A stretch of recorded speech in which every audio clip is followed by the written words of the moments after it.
The woods behind the old Miller place were not meant for children. The parents of Ravenswood said so with a stern finality that was meant to end the discussion, not begin it. For Alex and Ben Warren, ages 12 and 10, that prohibition was the very thing that drew them in. Their expedition was a rebellion, a thrilling foray into the forbidden, documented on Ben's shaky handheld camera.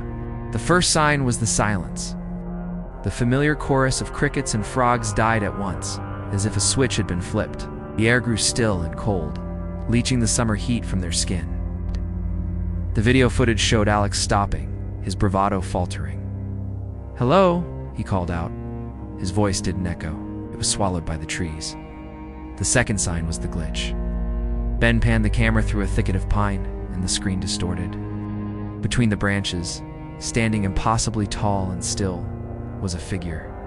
It was a man in a stark black suit, unnaturally elongated, with limbs too long for his body. Where his face should have been, there was only smooth, featureless skin. The image flickered, streaked with digital static, and when it cleared, the space between the trees was empty. "Did you see that?" Ben whispered, his voice tinny through the camera's microphone. Alex hadn't. He was already walking ahead, annoyed by his brother's lagging. That was when the nausea began. A deep, vertiginous sickness that had nothing to do with the stomach and everything to do with the soul. A primal part of their brains, the part that had not evolved since they huddled in caves, began to scream. Run. They ran. Branches became claws that tore at their clothes and skin. Roots seemed to rise from the earth to trip them. Ben's camera caught it all. The frantic jostling shots of the forest floor, the sound of their ragged, sobbing breaths, the blinding panic, and then a clear, steady shot behind them. He was there, the Slenderman. He stood 50 yards back, not walking, but keeping pace. His legs motionless as he glided between the trees. He was closer than before. The camera's focus sharpened for a horrifying second on his blank face, before the screen dissolved into a storm of white noise. The brothers stumbled into a clearing, a mistake. No cover. Ben risked a look back. He was at the tree line now, 20 yards away. One of his long, tentacle-like arms began to unfurl from his side, stretching, reaching across the clearing without his body moving an inch. Alex screamed for his brother to run, but it was too late. The limb, black and boneless, wrapped around Ben's ankle. It wasn't a grip, it was a fusion. The boy's skin, where it touched, turned gray and necrotic, the flesh withering instantly. He was yanked off his feet, the camera flying from his hand to land lens up in the dirt. The final seconds of footage were a masterpiece of terror. The image was tilted, showing the canopy of trees against a darkening sky. And in the center of the frame, the slender man stood over Ben.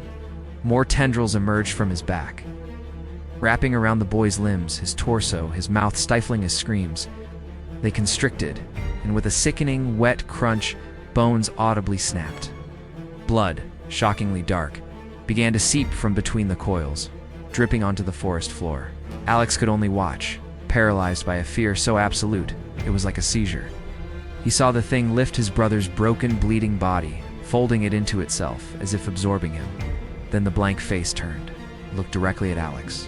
The world went black. Alex Warren woke up on the outskirts of the woods, 3 miles from the clearing. He was cold, he was alone, and he could not remember how he got there. He could not remember the run, the terror, or his brother.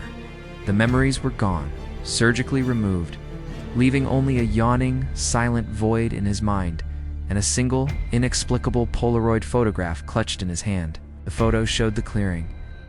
In the center stood the Slender Man, and circling him, caught in the grim monochrome, were dozens of children of all ages, their faces blurred and ghostly.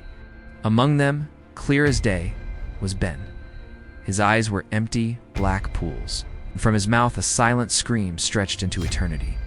The police search found nothing. No body, no blood, no camera, just a boy with amnesia and a story no one could believe. But the Slender Man was not finished. He never is. He had taken Ben's body, but he had marked Alex's mind.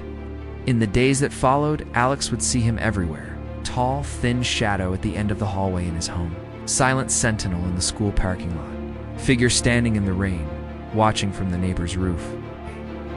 He was a constant, haunting presence, a symptom of the sickness he had introduced into Alex's reality.